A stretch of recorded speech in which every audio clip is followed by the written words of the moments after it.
Hello students आजिर এই ভিডিওটোত আমি class 7 और इंग्लिश সাবজেক্টৰ লেসন নং 8 উমেন ইন স্পেসৰ বিষয়ে আলোচনা কৰিম। যদি এই ভিডিওটো ভাল লাগে তেন্তে এটা লাইক কৰিবা, বন্ধুসকলৰ লগত শ্বেয়াৰ কৰিবা আৰু চেনেলটোক সাবস্ক্ৰাইব কৰি কাষত থকা বেল আইকনটো অল অপচনত ক্লিক কৰি দিবা যাতে আমি আপলোড কৰা সকলো ভিডিওৰ নটিফিকেশন সৰ্বপ্ৰথমে তোমালোকৰ ওচৰলৈ যায়। তেন্তে বলা ভিডিওটা আৰম্ভ কৰো। 1 নম্বৰত দিয়া আছে let's see how mass we have আন্ডাৰস্টুড, মানে আমি কিমানখিনি বুজি পালো চাও। তো এই নম্বৰ কোৱেশ্চনত দিয়া আছে where was Kalpana Chawla born, মানে কল্পনা চাওলাৰ জন্ম কত হৈছিল।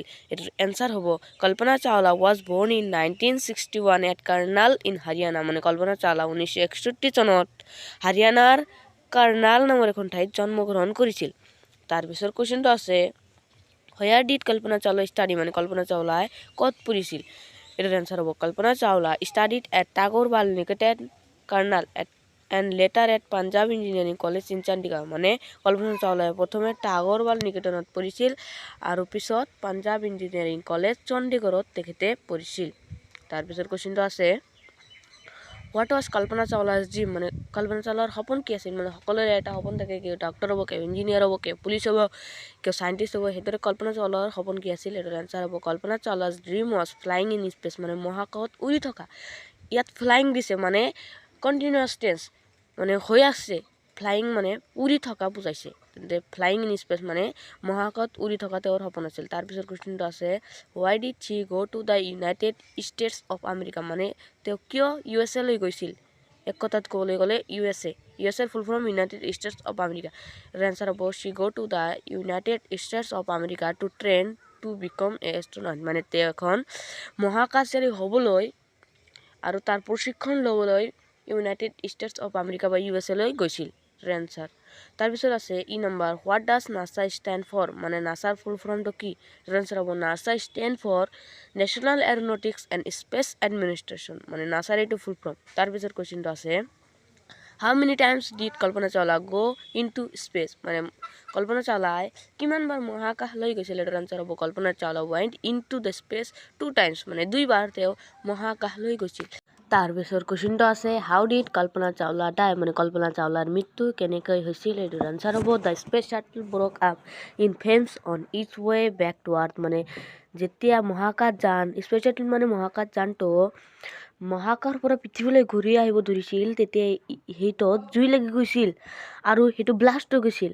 All the astronauts including Kalpana Chawla were killed, মানে সকলো এষ্ট্ৰনইট মানে মহাকাশচাৰীৰ লগত কল্পনা চাওলাৰ ইয়াত মৃত্যু হৈছিল।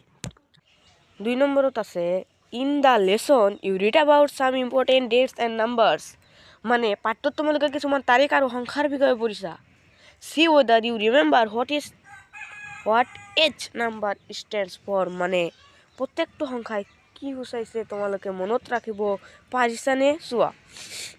এইটো প্ৰথম নম্বৰ কুৱেশ্যনত দিছে 1961 কি হৈছিল। 1961 কল্পনা চাওলাৰ জন্ম হৈছিল, তেন্তে এইদৰে লিখিবা Kalpana Chawla born at Karnal in Haryana, মানে কল্পনা চাওলা হাৰিয়ানাৰ কাৰ্নাল নামৰ এখন ঠাইত জন্মগ্ৰহণ কৰিছিল। তাৰপিছততো দিছে 2003 কি হৈছিল। কল্পনা চাওলাই এবাৰ গৈছিল মহাকাশলৈ, 2003 আকৌ গৈছিল। এইটো এনসাৰ হ'ব Kalpana Chawla went into space again, Kalpana Chawla আকৌ মহাকাশলৈ গৈছিল। তাৰপিছত আছে STS 87 কি হৈছিল।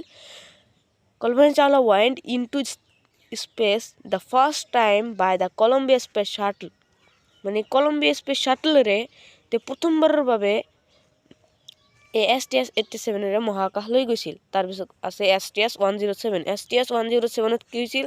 এ team of 7 astronauts managed to collect a lot of important data while aboard Columbia in its mission, মানে 7জনীয়া দলে এই কলম্বিয়া STS 107 বহুত গুৰুত্বপূৰ্ণ তথ্য সংগ্ৰহ কৰিছিল।